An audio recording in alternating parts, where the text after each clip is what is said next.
পেটের দায়ে আপনি লোকের কাছ থেকে এরকম টাকা নেবেন চাকরি দেওয়ার নাম করে? পেটের দায়ে পুলিশ বলে তুলে নিয়ে আসেন। আমরা জানি পুলিশ কি করছে, আপনি নিজে বুঝতে পারছেন যে একটা ডাক্তার মেয়ে রেপ হওয়ার পরে তার আজ বিচার হলো না। আমাদের পাড়ায় একটা মেয়ে সুইসাইড করে নিল শ্বশুরবাড়ির জন্য, তার বিচার হলো না। এর বিচার পুলিশ কি করবে? আমাদের পুলিশের কাছ থেকে কোনো আশা নেই। একে একরকম হয় আমাদের টাকা দেবে, না ওর কিডনি ফিডনি আমরা আর্জিক্যালে নিয়ে বেঁচে দেবো। চাকরি দেওয়ার নাম করে কয়েক লক্ষ টাকা আত্মসাৎ করার অভিযোগ উঠল মাঝবয়সী এক ব্যক্তির বিরুদ্ধে। মোটা অঙ্কের টাকা হাতিয়ে অনেক বছর ধরেই বেপাত্তা ছিলেন প্রতারক অরূপ সিনহা নামে এক ব্যক্তি। ভাটপাড়া থানার মাদ্রাল বেড়া পাড়ায় তার শ্বশুরবাড়ি। একটা সময় ভাটপাড়া থানার রত্তলা পদ্মপুকুর রোড এলাকায় ভাড়া থাকতেন তিনি। শুক্রবার রাতে ভাটপাড়া থানার মাদ্রাল বেড়াপাড়ায় শ্বশুরবাড়িতে আসতেই ওত পেতে থাকা নৈহাটির বাসিন্দা প্রতারিত অরূপবাবুকে পাকড়াও করে। ওই ব্যক্তিকে আটকে রেখে দেয় উত্তেজিত জনতা। উত্তেজনার খবর পেয়ে ভাটপাড়া থানার পুলিশ ঘটনাস্থলে পৌঁছে ওই ব্যক্তিকে ক্ষিপ্ত জনতার হাত থেকে উদ্ধার করে নিয়ে যায়। ঘটনার তদন্ত শুরু করেছে পুলিশ। চাকরি দেওয়ার নাম করে টাকা নিয়েছেন? কত টাকা নিয়েছেন? কত টাকা নিয়েছেন? 30,000 টাকা দিয়েছে। কজনের কাছ থেকে টাকা নিয়েছেন? কজনের কাছ থেকে? একজনের কাছ থেকে টাকা নিয়েছেন, কিন্তু আপনার বিরুদ্ধে তো অভিযোগ আছে আপনি বহুজনের কাছ থেকে টাকা নিয়েছেন। আপনার নাম কি? আপনার নাম কি? কোথায় থাকেন আপনি? আমি রামপুরহাট বাড়ি। আপনি এখানে কোথায় থাকেন? মাদালের কোথায়?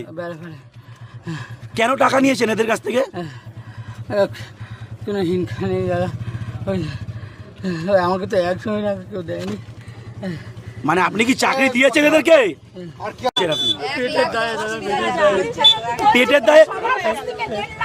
পেটের দায়ে আপনি লোকের কাছ থেকে এরকম টাকা নেবেন চাকরি দেওয়ার নাম করে? পেটের দায়ে 96 সালে আমাদের এখানে ভাড়া আসে। তার আগে বলে আমি ডিআরএম বিল্ডিং এ চাকরি করি, তো এদেরকে বললো তোমরা চাকরি নেবে, এখন চাকরি হচ্ছে। এরা সবাই পাস, মোটামুটি মাধ্যমিক 12 পাস। ও বললো 1,20,000 করে আমাদের ডিআরএম কে খাওয়াতে হবে, আমাকে 5,000 করে দিতে হবে, বেশি না। এরা 1,20,000, 25, 30 যে যেরকম পেরেছে দিয়েছে। 96 সাল থেকে আজকাল করে হঠাৎ গায়েব। একে ধরতে ব্যান্ডেলে গেছে, হাওড়ায় গেছে, ডিআরএম বিল্ডিং কোথায় ওকে খুঁজে পাওয়া যায় না। প্রচুর খুঁজেছে, পেপারেও আমরা দিয়েছি যে চিটিং বা যেকে দেখলে আমাদের একটু কন্ট্যাক্ট করবেন, কিন্তু আজ পর্যন্ত কন্ট্যাক্ট হয়নি। আজকে একে ওদের পাড়ার ছেলেরা আমাদেরকে ফোন করে, আমরা গিয়ে একে তুলে নিয়ে আসি। ডিআরএম বিল্ডিং এর রীতিমতন টিটির ব্যাচ, টিটির কাগজ, টিটির ড্রেস সব দিয়েছিল। ইভেন খালি ওইগুলোই নয়, ডিআরএম বিল্ডিং এ নিয়ে ও বড় বড় অফিসারের সঙ্গেও কথা বলিয়েছিল। মানে খালি এ নয়, এর ওপরে লেভেলের লোকের সঙ্গে আছে অনেক, 4-5 জন। 1,20,000 মিনিমাম, 1,20,000 মিনিমাম। এখন মাদ্রালে শ্বশুর বাড়িতে এসছে, ওখান থেকে আমরা তুলে নিয়ে এসছি। মাদ্রালে প্রশান্ত লজটা দিয়ে কি বেড়াপাড়া। খালি এ না, এর শালা,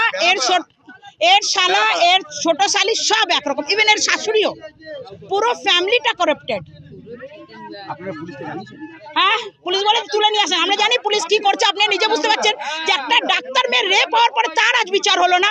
আমাদের পাড়ায় একটা মেয়ে সুইসাইড করে নিল শ্বশুরবাড়ির জন্য, তার বিচার হলো না। এর বিচার পুলিশ কি করবে? আমাদের পুলিশের কাছ থেকে কোনো আশা নেই। একে একরকম হয় আমাদের টাকা দেবে, না ওর কিডনি ফিডনি আমরা আর্জিক্যালে নিয়ে বেঁচে দেবো। 26 লাখ টাকা নিয়েছে রবীন্দ্র পল্লিতে 26 লাখ টাকা নিয়ে বসে রয়েছে। ব্যুরো রিপোর্ট, খবর সীমাহীন।